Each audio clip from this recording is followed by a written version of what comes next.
இது நேர வாயி.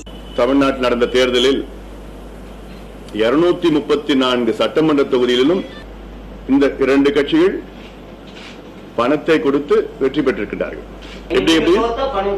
எப்படிங்க?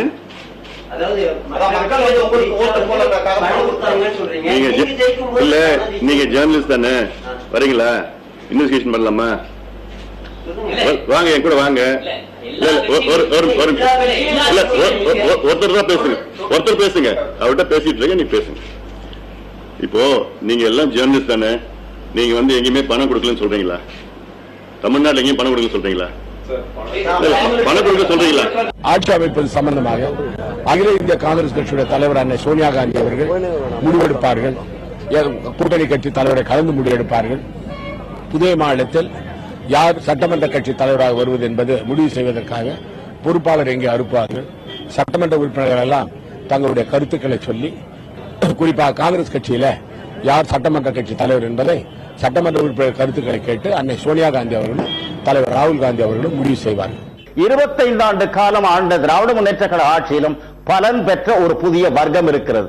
25 ஆண்டு அஇஅதிமுக ஆட்சியில் பலன் பெற்ற, பங்கு பெற்ற ஒரு பெரிய புதிய வர்க்கம் எழுந்திருக்கிறது. அந்த இருவருமே ஒரு பெரும் பேரரசருக்கு கீழே சிற்றரசுகள் இருப்பது மாதிரி தமிழகத்தில் வளர்ந்திருக்கிறார்கள்.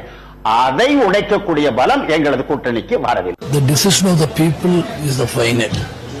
So we are accepting the verdict of the Kerala people. We expect a better result for the UDF. The last 5 years we did everything and we kept all the promises. But the decision, the people's verdict is against UDF. குதிரை சவாரி செய்து லாபம் அடைந்திருக்கக்கூடிய ஒரே கட்சியாக காங்கிரஸ் கட்சி தான் நம்ம சொல்லணும். வேற எந்த கூட்டணி கட்சிகளும்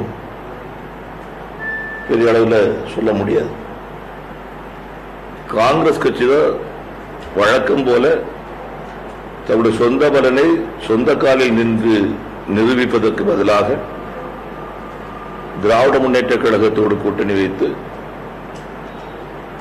இரட்டை இலக்கு அவர்கள் எட்டியிருக்கிறார்கள் என்று நான் கருதுகிறேன்.